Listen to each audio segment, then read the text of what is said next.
बिस्मिल्लाहिर्रहमानिर्रहीम। अलिफ लाम मीम। इस किताब कुरान का उतारा जाना, इसमें कोई शक नहीं, सारे जहानों के रब की तरफ से है। क्या ये लोग कहते हैं कि नबी सल्लल्लाहु अलैहि वसल्लम ने इसे खुद बना लिया है? नहीं, बल्कि यह आपके रब की तरफ से हक है, ताकि आप उन लोगों को डराए जिनके पास आपसे पहले कोई डराने वाला नहीं आया, शायद वे राह पा जाए। अल्लाह वही है जिसने आसमानों और जमीन को और जो कुछ इनके दरमियान है 6 दिनों में पैदा किया, फिर अर्श पर कायम हुआ। उसके सिवा तुम्हारा न कोई मददगार है, न सिफारिश करने वाला। फिर क्या तुम नसीहत नहीं लेते?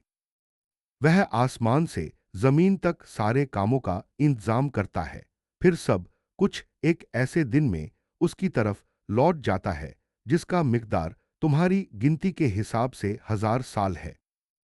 यही है छुपी और जाहिर हर चीज को जानने वाला, जबरदस्त रहम करने वाला, जिसने हर चीज को बेहतरीन बनाया और इंसान की पैदाइश मिट्टी से शुरू की, फिर उसकी नस्ल एक बेकद्र पानी के निचोड़ से बनाई, फिर उसे ठीक ठाक किया और उसमें अपनी रूह फूंकी और तुम्हें कान, आंखें और दिल दिए, मगर तुम बहुत कम शुक्र करते हो।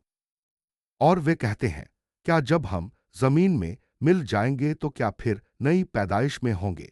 बल्कि वे अपने रब से मिलने का इनकार करते हैं। आप कह दीजिए, तुम्हारी रूह कब्ज करने वाला मौत का फरिश्ता तुम्हें मौत देगा, फिर तुम अपने रब की तरफ लौटाए जाओगे। काश तुम देख पाते जब गुनहगार अपने रब के सामने सर झुकाए खड़े होंगे और कहेंगे, ए हमारे रब, हमने देख लिया और सुन लिया, अब हमें वापस भेज दे कि हम नेक अमल करें। यकीनन हमें पूरा यकीन हो गया है। अगर हम चाहते तो हर जान को उसकी हिदायत दे देते, मगर मेरी बात पूरी होकर रहेगी कि मैं जहन्नम को जिन्नों और इंसानों सबसे भर दूंगा। अब मजा चखो, क्योंकि तुमने अपने इस दिन की मुलाकात को भुला दिया था। हमने भी तुम्हें भुला दिया, और अपने किए हुए अमल के बदले हमेशा के अजाब का मजा चखो। हमारी आयतों पर तो वही लोग ईमान लाते हैं कि जब उन्हें नसीहत की जाती है तो सजदे में गिर पड़ते हैं और अपने रब की हम्द के साथ तस्बीह करते हैं और घमंड नहीं करते। उनकी करवटें बिस्तरों से अलग रहती हैं। वे डर और उम्मीद के साथ अपने रब को पुकारते हैं और जो कुछ हमने उन्हें दिया है उसमें से खर्च करते हैं। कोई जान नहीं जानती कि उनके लिए आंखों की ठंडक क्या छुपा कर रखी गई है। यह उनके अमल का बदला है। क्या ईमान वाला फासिक जैसा हो सकता है? ये दोनों बराबर नहीं हो सकते। जो लोग ईमान लाए और अच्छे अमल किए, उनके लिए रहने के बाग हैं, मेहमान नवाजी के तौर पर उनके अमल के बदले। और जो लोग नाफरमानी पर रहे, उनका ठिकाना आग है, जब भी वे उससे निकलना चाहेंगे, फिर उसी में लौटा दिए जाएंगे और कहा जाएगा, आग के उस अजाब का मजा चखो जिसे तुम झुठलाते थे। और हम उन्हें बड़े अजाब से पहले दुनिया का छोटा अजाब जरूर चखाएंगे, ताकि वे लौट आए।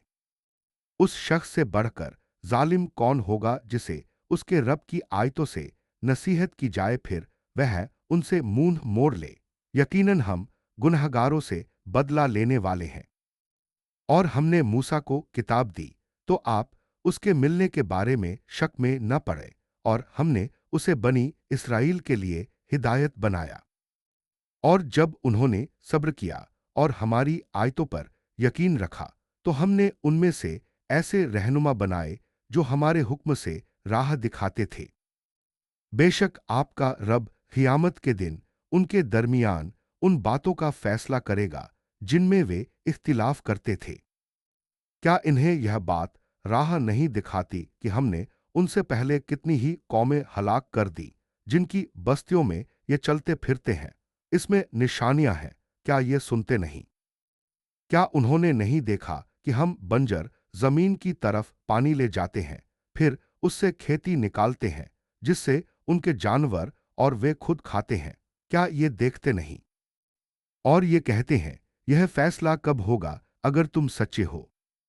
आप कह दीजिए, फैसले के दिन काफिरों को उनका ईमान लाना फायदा नहीं देगा और न उन्हें मोहलत दी जाएगी। तो आप उनसे मुंह फेर लीजिए और इंतजार कीजिए, ये भी इंतजार कर रहे हैं।